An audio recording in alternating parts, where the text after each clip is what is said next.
criminal justice, healing, education.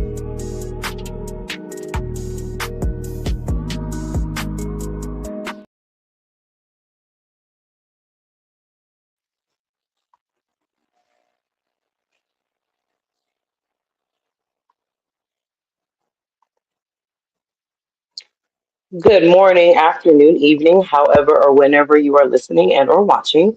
You guys should know me by now, but if you don't, my name is Holly Sisa. I am the lovely host of this wonderful More Than a Podcast that we call Morning Mimosas, where we empower the Black and minority communities through wellness, justice, and wisdom. Guys, today is going to be an amazing, amazing episode because we are going to be unmasking the journey of mental health because May is Mental Health Awareness Month. So, guys, before we get the episode started, we're going to play just one short commercial from Harley Hendricks and Ganelle's Crafts. As you guys know, I'm always supporting her stuff, so always got to represent. Good morning, afternoon, or evening. It is Auntie Harley. I am the owner of Ganelle's Crafts, where we make handmade crochet items from our family to yours. There are two ways that you can get a handmade item from Ganelle's Crafts, and I'm going to tell you about them. The first way, and the easiest way, is to just pick from our available now inventory. We have items like this awesome floppy hat and other items that are available as is, ready for sale immediately. However, you might want something a little bit more custom, like this beautiful red dress. No problem, we got you. You would just fill out an order form, also located on our Instagram page, and we will complete your order. Something to note about a custom order is that custom orders are to be paid for in full before we get started, so we can get the materials for you and we can pay the laborer ahead of their labor. If you mention Morning Mimosas at the end of your checkout or at any point during your purchase, you get $10 off your total. So shout out to Holly for that continued partnership and support. If you want to place an order with Ganelle's Crafts, we are open year round. There are only 2 months of the year where we do not take orders. July, because me, the owner, that's my birthday, and December, where we honor our fallen sister and the name of our company, Ganelle Crafts. Other than that, order away. We are available now. Have a great day.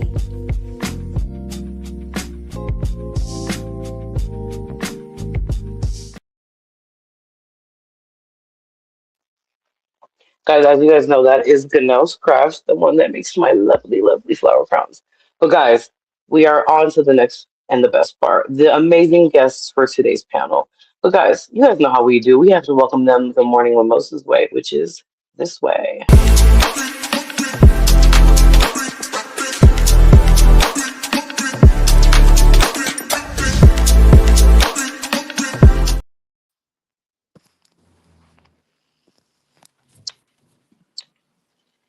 Ladies, we got the fella.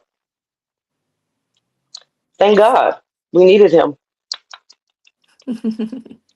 I can't So hear you. thankful. Oh, you can't hear us? Oh, okay, there you go. We're good. All right, Can you perfect. hear me? Yeah, did you hear my little jab? I said we got one of the fellas, guys. Yeah, I'm sorry. I was trying to get on and it was a little challenging. No, it's okay. Hold on. Guys, look, they just keep on coming. I love it. Ah, We have DJ Khaled, another one. Okay, thank yes. you, thank you, Sonny, for appearing today.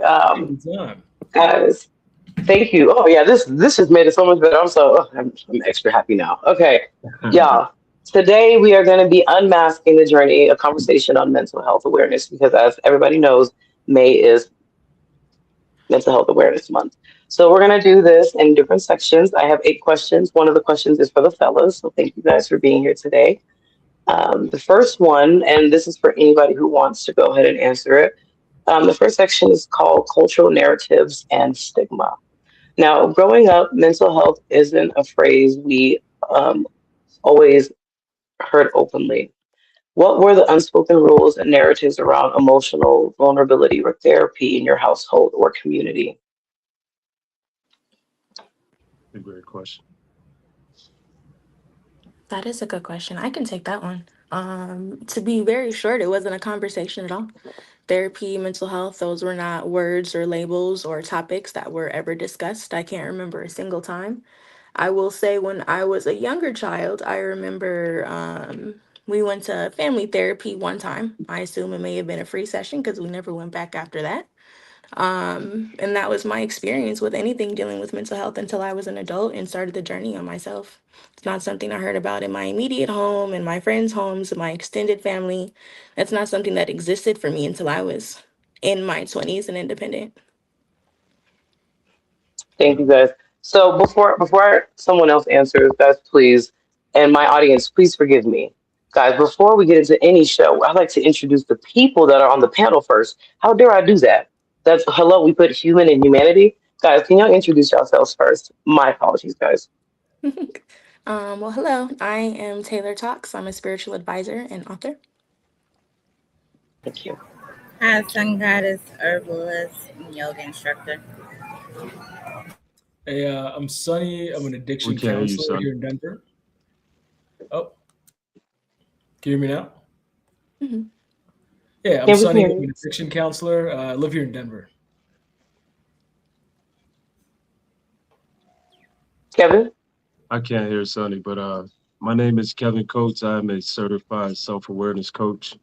Over 15 plus years in mental health, both clinical and non-clinical. And yeah, that's a passion of mine. It's something I love to do. A lot of suicide work, a lot of suicide prevention, and cognitive reframing, things of that nature. Hmm. Thank you guys. Okay, so now first and foremost, Taylor, thank you for what you stated. I can relate to that, Hmm. definitely. Anybody else want to answer that question? I will because they're boarding right now and I have to leave. But I know for a lot of Black people, they feel like therapy or even us mentioning it was something that what Black people didn't do. Um, that we were talked about, like thinking, oh, we're not white and all this stuff, not knowing the seriousness and how important, our mental health is. Yeah, thank you. Anybody else? I'll speak to it. It wasn't a thing, not mentioned. I would say it wasn't mentioned because survival was more important, and how you survived was by any means necessary. Whether that was sometimes it was still, and I had family that was still, So with survival being the focus to cope with depression or anxiety, it wasn't a thing. It wasn't spoken of. It wasn't thought of. They had other coping mechanisms as far as substance use disorder and things like that. And so when you get into those rabbit holes, you're very, very far away from recognizing that you have any kind of mental health deficiencies of any sort. And Hmm. talking to my mom over the years, if she had known the Hmm. benefits of being able to just talk to someone about her challenges and the things that she experienced, she would have taken that up 40, 50 years ago and Hmm. probably been better mental health than what she is today. But also there's a stigma, at least in the Black community, right? You don't tell people your business. Yep. And also you don't want to be deemed or considered crazy. So you don't want that stigma either. So it's better to keep your mouth shut, keep your head down, get it by any means, and it's a silent way of suffering that adds up over time. Yeah, I completely agree. Thank Hmm. you guys for answering that. Sonny, did you want to speak on that as well? Yeah, I experienced something very similar with Kevin. Where I'm from Kenya originally, and so mental health is not something that is spoken about. I didn't even hear about it until I was in college. And so it's kind of the same thing. When you're trying to survive, the idea is you keep your head low, you work hard, and you achieve the goals. You go to college, you get the job, and there's no time for depression. Something interesting my mom said as a kid. When I was a kid, she experienced depression when she came to America, which is interesting because whenever you're trying to survive to get to the goal, it's almost like you don't have time to think about how you're doing. So yeah, it's something I relate to. Yeah, I haven't Well, we don't really talk about mental health where I'm from, so it's good that we're here and we can talk about it. Mhm. I absolutely agree. My parents are from Congo, so I know that very well. Just because I'm American born and having African parents, having foreign parents is just it was just a lot. Yeah, it Mhm. was definitely not a thing for me. We had to depress the dishes. If we were depressed, depress the dishes. We had to. Yeah, It was just yeah. absolutely insane. I didn't. Yeah, I don't like that. Thank God I don't do that for my kids. My kids, they're 6 and 5, but they can talk to me already. So, Mhm. um, the next question, we're still in the category of cultural narratives and stigma. There is often an intense pressure in minority communities to be resilient, the strong Black woman, the provider, the pillar of the family. How does that survival mechanism of forced strength end up hurting our mental health?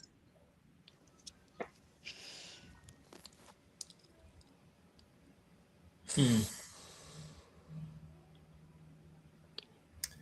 I mean, Yeah, I I would could, say I would say unrealistic expectations. So being expected to hold up the foundation of the household, being expected to do all the things without showing any sort of weakness, that ultimately you crack, and so that builds up a lot of shame, guilt, and things that you can't express. So you ultimately end up internally exploding. Mhm. yeah, I would add to that, pressure bust pipes, right? So to uphold the gender role, and then nowadays sometimes doing double of that, and not knowing how to or feeling safe to express how you feel, whether it be to your partner or your family. There's a release of cortisol, the stress hormone, and without knowing exactly what that does to the physical body, it does drain the brain. It drains the nervous system. It really impairs cognitive function, being able to articulate well, and over time, um, that shows up in autoimmune deficiencies and different types of illnesses. And now you just double down on needing to remedy or find solution to that. And so having people around you who can help take the load off is very essential. But it's being resilient, it's a great quality to have. But being in that survival consistently and releasing that stress over and over, the body needs a break. There needs to be a rest period. There needs to be a recalibration or a reset of some sort. And if you're not able to recognize when you're at that place in your life, as Sonny said, you'll crack and you'll explode. Your kids will suffer. The people you love will suffer. Um, and so, yeah, it's good in short spurts, but not in permanency. Mm. Mhm. For sure, I agree. It's definitely a responsibility that, as the adult in the household, the head of the household, depending on whatever that dynamic looks like, of course, you have to be able to be strong and save face at times and persevere when it requires it. But at the same time, too much of anything is not a good thing. Yep. And it's like taking the responsibility of self sacrifice and self sabotage ultimately is really what that boils down to. It's choosing to be the scapegoat. It's choosing to be the martyr for the better of the better of everything and everyone. But ultimately, the truth is, if you're not at your best, nothing and no one around you is at your best, because whatever you're Yeah. feeling on the inside, little by little and faster, you you leak that. It gets onto everything around you. It impacts everything around you. I know for me, growing up, um, especially getting into my older years, like teen years and getting beyond that. If my dad had have been aware of his mental health, because he was a single parent, I was with my dad for a lot of my life. If he had have been with more aware of his own mental health and the things that he was going through back to back to back to back to back as the man of the house, as a single father with a daughter, as a man navigating the world as a person. I think our lives and our relationship would have been a lot different. And I have taken that for myself to really be very intentional about how I show up in my own home and with my own children, knowing exactly that. Like, if I don't take care of me, I'm going to crash out and it's not going to be good for me or anybody else because it really is. You implode. You implode. Thank you guys for answering that last question. So this third question is for the men only because I want to highlight something that's really big on this show. We like to highlight that Black men's mental health, minority men's mental health is very much important, just like their physical and all kinds of other health. So I want the Okay. men to answer this question specifically. Black men face a unique double standard, societal pressures to tell them to be tough, while cultural spaces don't give them the safety to be softened. How do we create spaces for Black men to unpack their emotions and seek help without feeling like their masculinity or strength is being questioned? Hmm. Yeah, I do have a thought on that. It's something I do whenever I approach my clients. In order to like facilitate how they're receptive, I have to approach things with curiosity. I think that's the only way to create a space where you can be yourself and be vulnerable and be productive. Yeah, you have to approach um, people's issues with curiosity. And I feel like that's lacking, especially in our culture, generally speaking. Black culture, American culture, African culture. There's no curiosity. There's this idea that people need to fit in a specific box and be this certain Yeah, type of way. I think that's key to creating a space that feels maybe not safe, but productive and feels active. You have to approach it with curiosity. I like that. I like Yeah, that. yeah, I love that. Of course, Sonny, I'm a fan of yours and the way you think.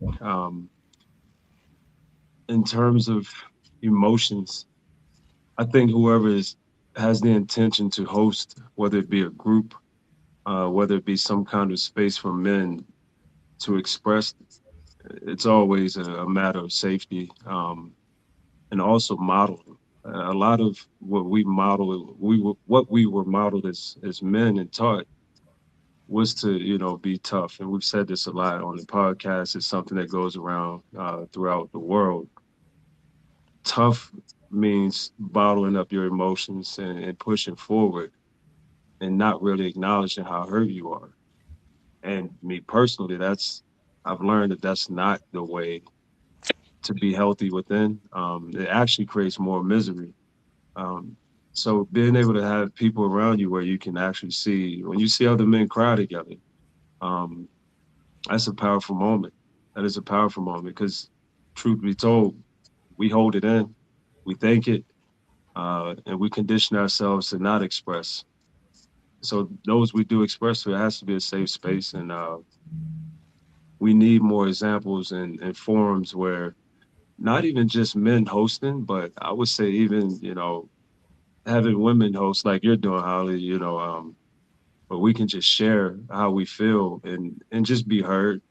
Not necessarily, we don't need to be told we're right, but just to be heard. Hmm. Um, and I think also pride and ego plays a big part in that as well. We as men have to own our pride and ego and not let it own us, to take chances on vulnerability and take chances on say, hey, I need help with this. I'm not quite sure if I can figure this one out. I don't always have to show up and be solution oriented, but I can ask for help, you know. Um, but yeah. Thank you guys. Mhm. So, question number four, we're still on the same topic. It will be how do you think the intersection of faith, spirituality, and religion both help, both helps, and at times hinders our people and our community from seeking professional mental health support? Ooh, I will jump on that one real quick because I'm gonna have to go after this. But I love that question so much because I have been very clear on both sides of those things, the religious aspect and the spiritual aspect of it. Um, I started my spiritual journey as an adult, paired with my mental health journey. Honestly, I feel like they came about hand in hand. Um, It is the aspects, different aspects. So of course, it looks different for everybody. But at least speaking for myself, with my spirituality, it has come with a lot of self awareness and self reflection and healing, very specifically. Um, which ultimately it forces you to look at yourself. It forces you to go within to really see what's going on up here, what's really going on in here, and without that clarity, if ignorance is bliss, right? Like if you don't know better, you can't do any better. Um, so one, it's difficult. It's difficult to be able to have to heal and to understand and to really have an idea about what's going on and your shortcomings and your challenges when it comes to how you're showing up within yourself, how you're showing up in the world. But that information is more than valuable, because it allows you to change and to shift and to do things differently. And for me personally, I don't know if I would have ever been there without my connection with my spirituality and my spiritual journey. Now, on the other side of that, when it comes to the religious aspect, because I did grow up in the church, I personally don't say I have religious trauma. It's just a different path that I've chosen to take that aligns with me. Um, However, speaking to my mom, who is someone who will utilize God or Jesus or the Bible to downplay or take over anything that has to do with actual struggle or any type of mental health, I'll be fine. I'm going to pray about it. It's okay. God got me. And well, yeah, pray and God do got you. That's totally fine. However, faith without works is dead. You cannot use it as a crutch or as an answer or a reason when it's so much deeper than that. It's so much deeper than that because it's not just, oh, it's just another trial and tribulation, which it absolutely is. But what are you going to do about it? What are you going to do about it? God doesn't just fix it. He's not a superhero. Jesus isn't a superhero. There comes so many steps. And again, with that awareness that has to be taken place. And I feel like so many people that are in religion, again, no shade, no qualms, but so many people who are in religion, they completely miss that aspect. And then it turns into spiritual bypassing, is how I would refer to it. To just push it to the side. Oh, it's all right. God gonna take care of that. How is he gonna take care of it if you're not taking care of it? You don't even know what's going on. How do you expect him to fix it if you can't even say, Lord, I'm breaking down. I'm dealing with this anxiety. I'm depressed. God, what do I need to do? So again, faith without works is dead. That's really the biggest key. And for me in my personal life, I can clearly black and white see the difference from one side to the other. And it's sad to see how so many people can falter holding on so deeply to the other side without allowing themselves the opportunity to expand and actually utilize those tools and that guidance and that covering and protection, for their real benefit instead of just using it as an excuse. Uh, I know you have to go here shortly, but I just want to thank you for being on the show today and thank you for your awesome take, especially that last one, girl, because I definitely agree with that. For I sure. grew up in the faith, and I mean, I believe in God too, but like you said, faith without work is dead. So I really wish people, you know, lock that in to their mindsets. But, you know, that's why this Yeah. show exists, so we can educate. But I want you to have an amazing weekend. Once again, thank you for being on the show, and I'm going to continue on with the fellas. Yes, for 'Cause, you know, sure. Thank y'all so much. I appreciate you inviting me. I'd love to see you again soon. absolutely. Thank you. Pleasure Yeah. Now, meeting you. fellas, Pleasure You meeting you, too. Taylor. Thank You have a you. good one now. You too. Appreciate it. now the same question for you guys. Can you repeat the question one more time? No problem. It's how do you think the intersection of faith, spirituality, and religion both helps and at times hinders people in our communities from seeking professional mental health support? Yeah, I want to hear your take on this, Kevin. Yeah. I personally did not grow up with the church, so I tread very carefully as I speak to it or about it. Um, I'll just speak from a personal experience. August of 2025, there was a predominantly there's a black church. Mm. I was asked to come in and speak specifically to mental health in the Black community. And there was about 6 pastors there. It was a big event. It was their first mental health event for the church. And there was a group of psychologists, PhD, just mental health experts within that community. And I was shocked to be asked to come and speak because in some religious contexts, mental health isn't real. Depression isn't real. And so in some ways it's minimized. It's minimized that, you shouldn't be feeling that way. There's another spirit within you that has a hold on you. And so these are things that I've heard. But in this particular speech and in this event, I was surprised to hear that the pastor said God isn't enough at times when it comes to the severities of mental health and suicide and things like that.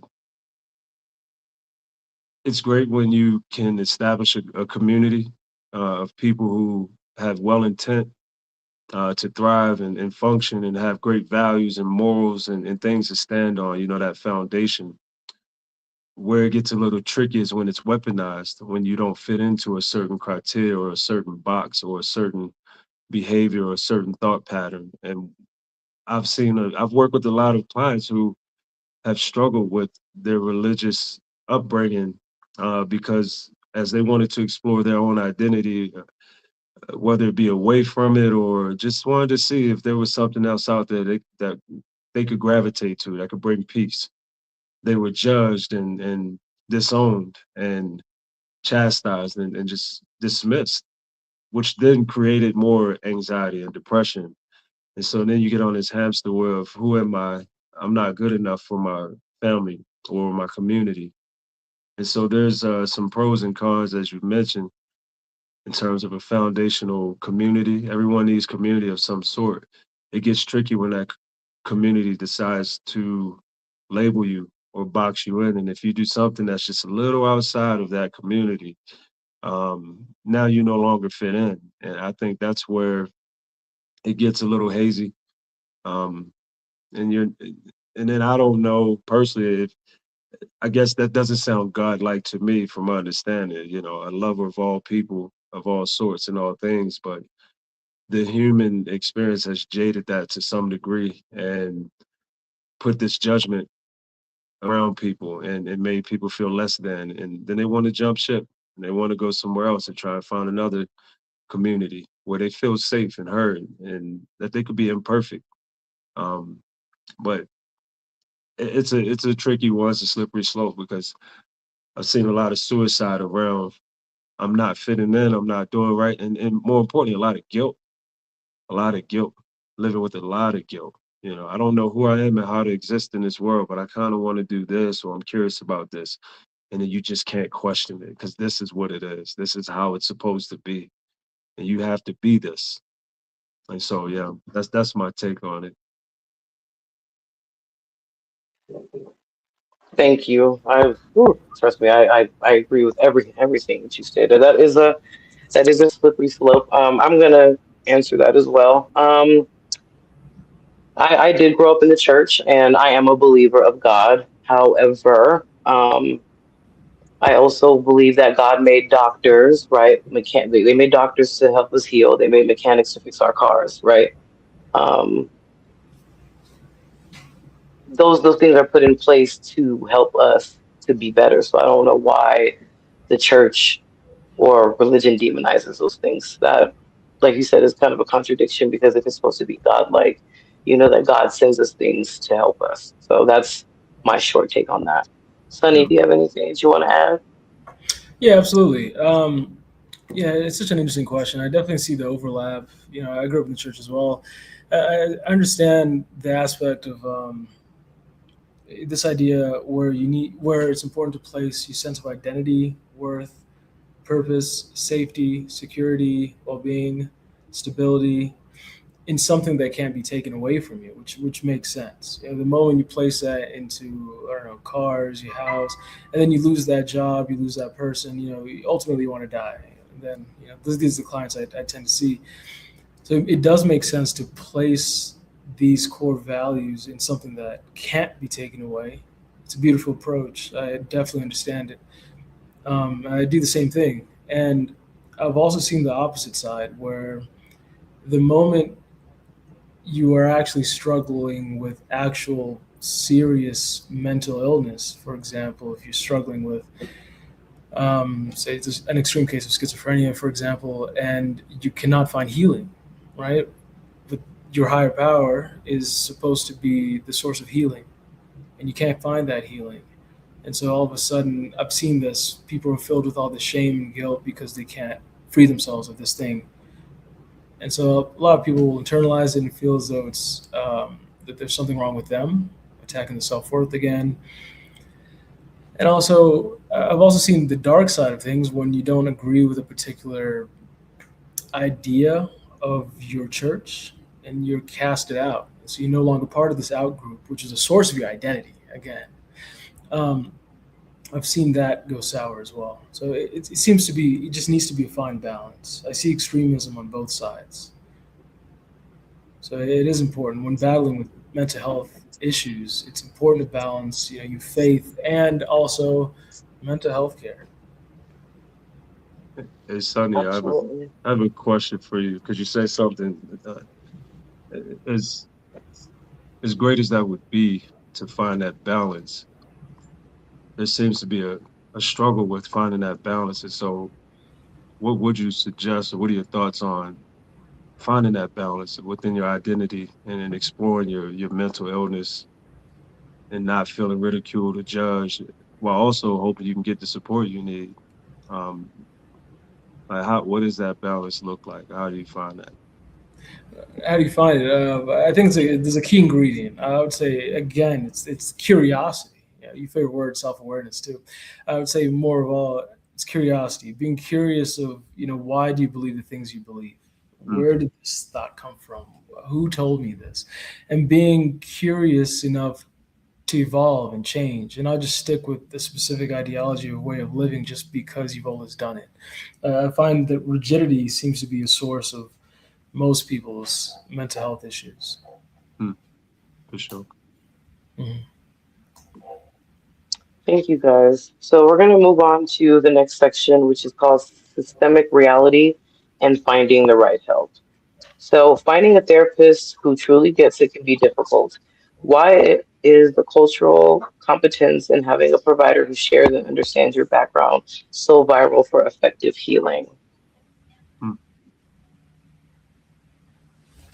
Um, the people you connect with the most are those who you have things in common in terms of similar experiences. Uh, again, it's back to that community. Community is important, but what's more important is the type of community you have. And so being relatable is so essential when finding a practitioner or a therapist. And of course, there's levels to it. That therapist is not allowed to pour into you their own journey, and even legally. So it's hard to really connect and know, like, hey, what have you been through? Why should I share my story with you? Why would I relate with you and feel like you understand what it's like to grow up, for me personally in the hood, and in survival and watching drug deals and, you know, how would you know what that's like? You can have empathy, you can have sympathy at some point in time, but if it's not landing with that therapist on the other side, um, there's going to be a gap. It's going to be a real big gap of getting someone to a closer place of healing. So it's very essential to be able to match that up. And it's not to say that it can't happen. It's just that you don't know what the experience is like. You may not even know what the right question is to ask to get that person towards healing. Um, I've had a lot of clients who have had therapists and it hasn't worked out. And one of the key things that I keep hearing is, how are you feeling today? All right. They ask the same questions that every client knows comes from a book. And it's not to say that the question isn't fitting and it's not right. It's just the time and place when you ask that question. You know, you started off with how are you feeling, and we don't have a real connection. They're feeling Yeah. pretty apprehensive about continuing with you until they feel comfortable. That's how they're really feeling. But you want to know as a practitioner, how are they feeling with such and such trauma? They're trying to get over the whole hurdle. Like, man, I'm sitting in front of you and I'm supposed to tell you I've went through X, Y, and Z, but I just don't feel safe yet. And so I think it's very pivotal to make sure there's a sense of relatability. And how you get there is tricky. It really is, because there's a lot of red tape depending on your license. And Sonny can speak to this as he's had masters in addiction psychology. The red tape that comes with it. Mm.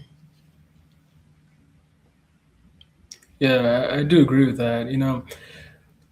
In order to, I should have said instead of a safe space, to facilitate like a brave space, a place where someone feels Mm, that they can communicate to you authentically and be courageous, you have to have some sort of sense of relatability. I always say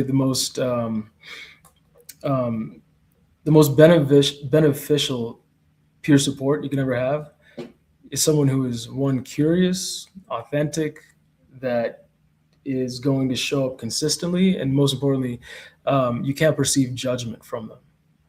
So as long as the judgment is present, you'll never be able to be open and vulnerable with another person, especially a counselor. yeah.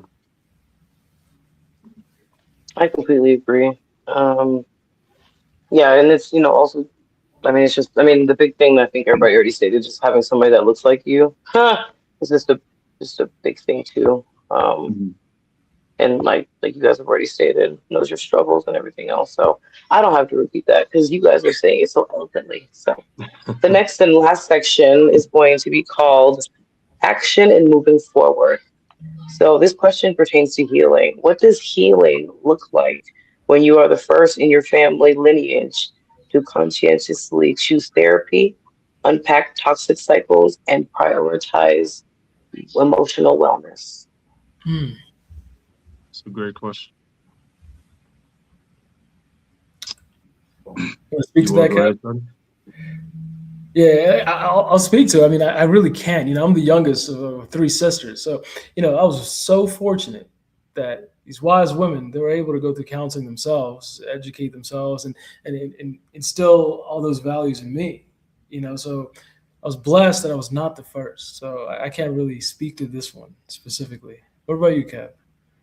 Yeah, I'm the middle of a brother and a sister, and my journey it still continues. In terms of healing, I see it as something that's just a continuous movement. I uh, I think it's key. It's important to know specifically what you're trying to heal so that you don't pass it along. I have a 9-year-old daughter, and while I did not get the emotional availability or even emotional curiosity, not because they wanted to do that, they just did the best they could with what they knew. Um, I made it a point to not only learn what it was, but also the benefits of it, emotional availability. And Mm, so by allowing my daughter to navigate school and shortcomings at school or tests and things that she may be challenged with, I'm able to sit with her and ask, how you feel about that on the test or your next test? mm, And she'll tell me how she's feeling. And with that practice, she feels closer. She feels like she's being heard and seen.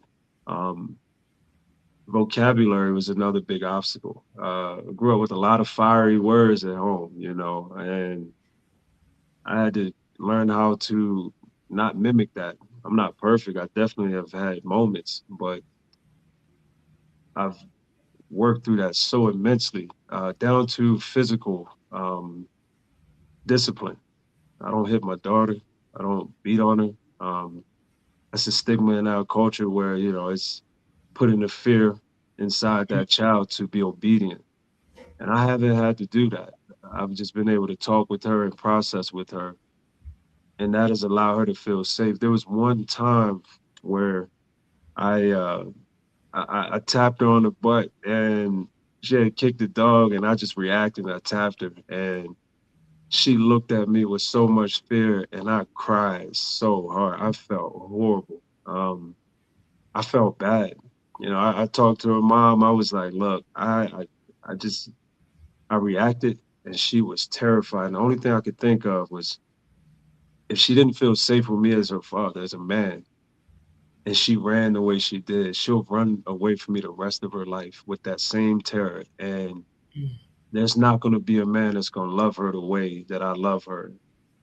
And that push away scared me. It really did, because that's not what I want for her. I don't want for her to run away from me in fear, and not be able to share and be available. And so I continue to work at the generational curses of being available, uh, being able to be there for her and teach her. We practice gratitude, something that I didn't do. Um, and there's a long list of things, but it's just so essential. And you really just have to know what it is that you want to heal. And I truly believe if you really care for your offspring in that way, you're going to become a new person for the betterment of them. My goal is when I'm not here, she can navigate this life that's getting so much harder and so Mm. much more difficult to navigate with people. And I've instilled tools and foundations in her to be able to weather all the storms. Um, that's healing for me. I absolutely love that. I'm going to speak on that as well, and then we're going to go to our last question. So I am one of the first in my lineage because, like I said, I came from Congolese parents. I'm actively in therapy now, and I've been doing therapy for the last 3 years. Um, I am estranged from my father due to some issues years ago, and that deeply affected me because my dad wasn't there. He was there physically in the house, but he wasn't there emotionally. 'Cause I don't know what it is about African parents. For some reason, they love you, but they say they love you by paying the bills and buying you food and stuff Yeah, they're supposed to do as parents, right? Um, and I wasn't able to talk to them about certain things. And I just decided I can't, I couldn't be like that for my kids. Um, Being American born to foreign parents is a whole different trauma that needs to be deeply studied, honestly. But yeah, when I look at my Irish twins, I want them to grow up happy and healthy, and I don't want them to hide things from me or, you know, go to someone else and tell them, what's going on. I want them to be able to come to their mother because I'm approachable. I show them love, and I don't tell them, "Oh, I love you because I buy you groceries and clothes." I just want to break the generational trauma of being a parent that's physically present but not emotionally present. right. So Yeah, it's powerful. yeah, so Yeah. Real quick, Sonny, before you go, I wanted to add to that. For my daughter to be able to share with me what's going on inside, um, I also have to take accountability as a parent when I'm not perfect or when I don't show up.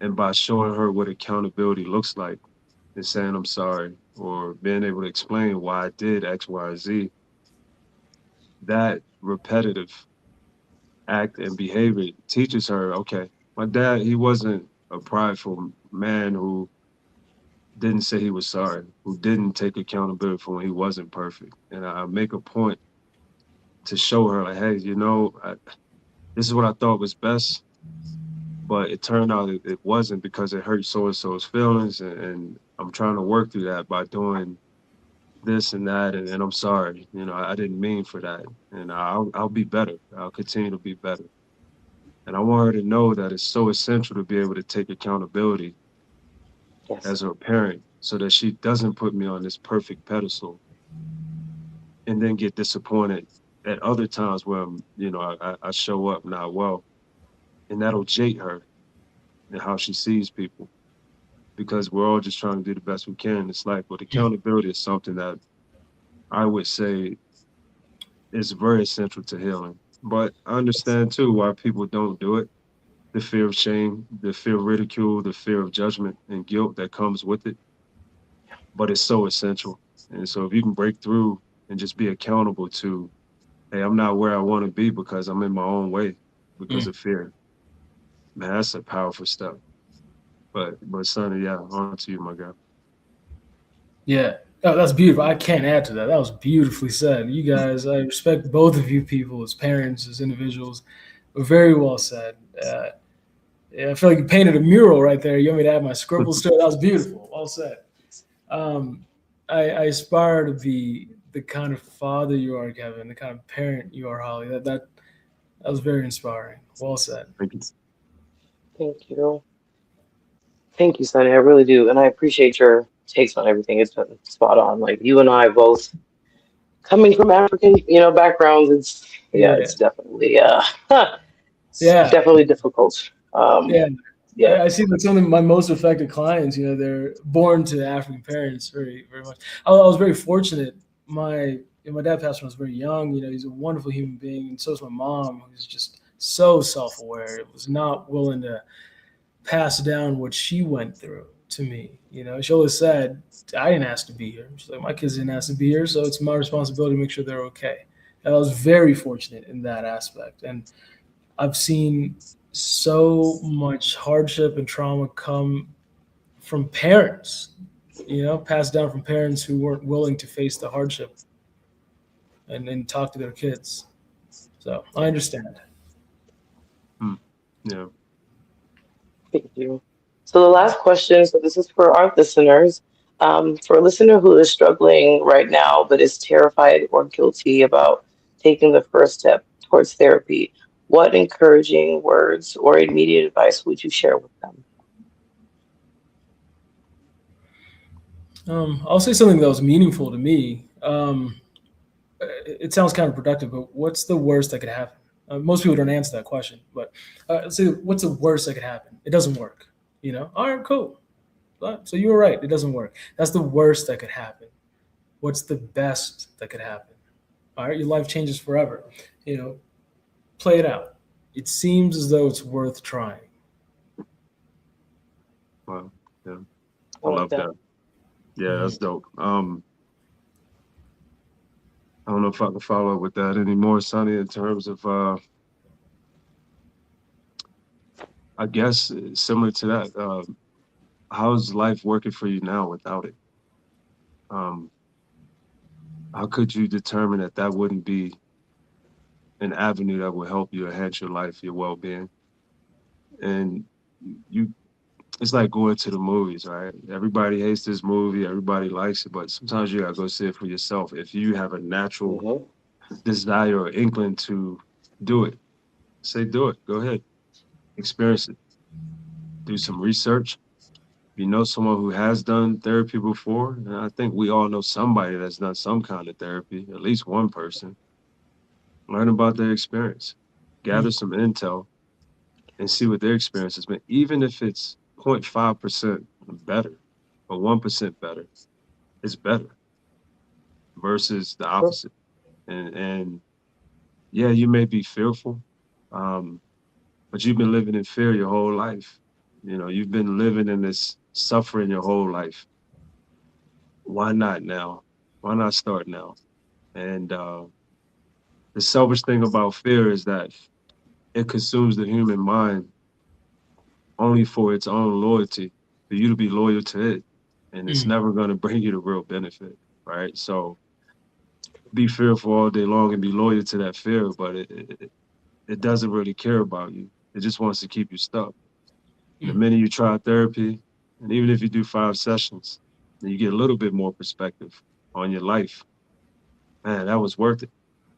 At least you can say it was something that was done. Almost the best case scenario.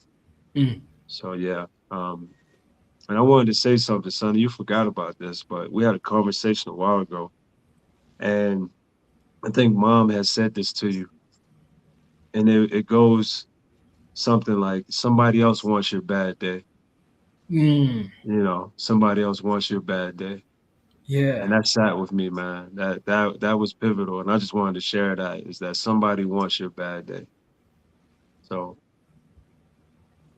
Yeah, that's true. Yeah, I remember that day. Yeah, my mom told me that. Yeah, it was like, I know a lot of people who would like to have your bad day. That did hit me. You know, Yeah, it's a big reason why I even pursued therapy in general. I had a therapist who just changed my life. And something my mom used to say is people back in the day would be throwing pennies in wishing wells. People back in Hmm. the day, they throw pennies in wishing wells and they get nothing in return. And so in this point, you could pay for a therapist and get something in return as a choice in that. yeah. So I always advocate for anyone to try it out. You have nothing to lose.